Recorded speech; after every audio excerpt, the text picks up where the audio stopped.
Zeus, et Léda.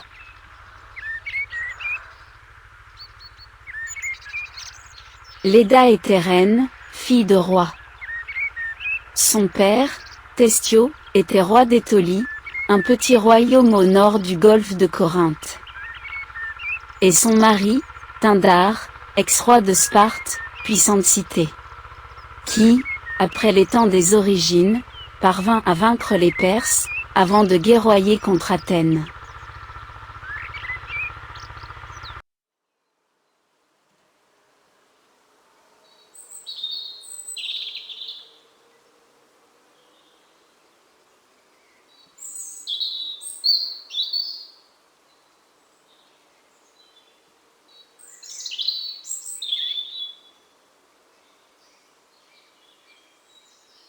Chassé de son trône, par son demi-frère, Pindare s'était réfugié en Étolie, et avait épousé la fille de son protecteur.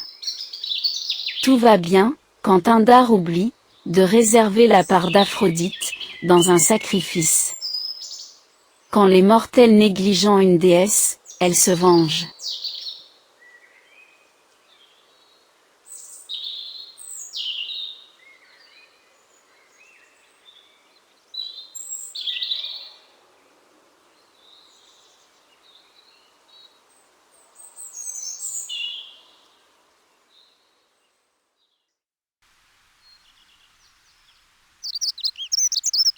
Aphrodite se mit donc en devoir, de se venger de Pindare. Un jour, par jeu, ou par désir, Zeus se transforma en cygne, l'oiseau qui justement est celui d'Aphrodite. Aussitôt, la déesse du plaisir se transforma en aigle, et pourchassa son demi-frère.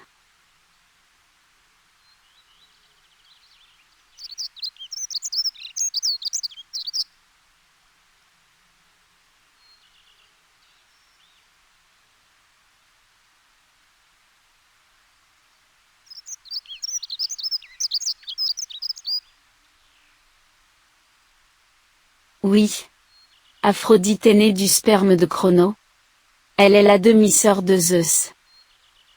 L'aigle chasse le cygne, et le guide vers Léda, qui se baigne dans les eaux d'une rivière. Toujours emplumé, Zeus s'abat dans les bras de la jolie Léda, qui se laisse caresser, sans méfiance.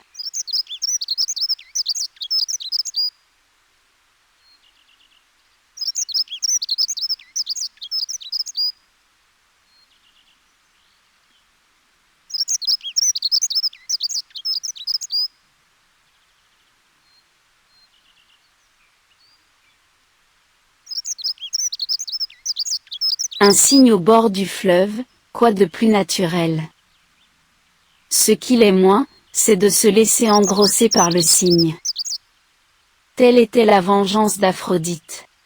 Cocufier Pindare, à l'aide d'un cygne divin.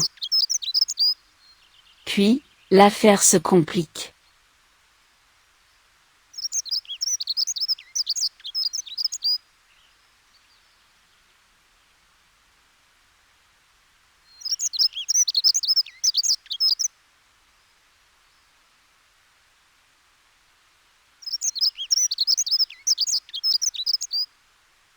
Le soir, Pindare couche avec sa femme Léda, qui, au bout de 9 mois, accouche de 2 œufs, contenant chacun, une paire de jumeaux.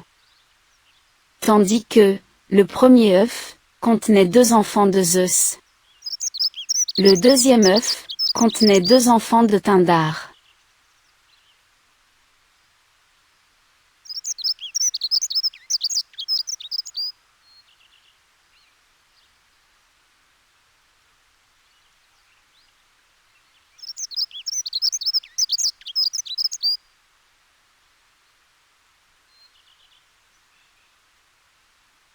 Les enfants de Zeus, du premier œuf, s'appellent Pollux, un garçon, et Hélène, la fille.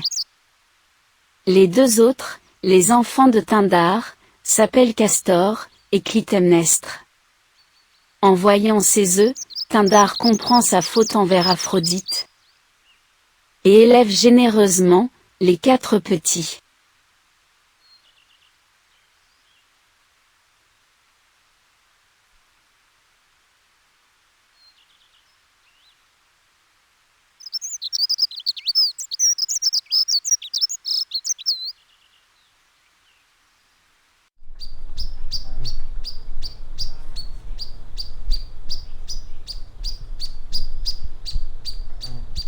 Bien qu'ils soient de pères différents, Castor, le mortel, et Pollux, le demi-dieu, sont inséparables. On les appelle en vrac, les dioscures. Un jour de combat, Castor meurt. Zeus propose à son fils Pollux, l'immortalité. Mais Pollux ne veut pas se séparer de son frère.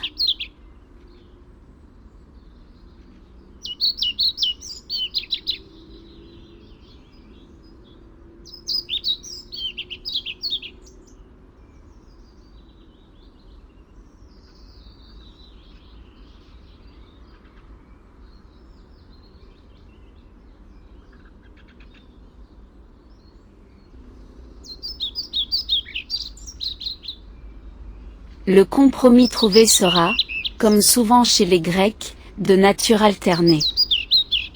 Pollux sera un jour sur deux, avec son Père divin. L'autre, étant réservé à Castor, aux enfers. Ils deviendront les protecteurs de Sparte.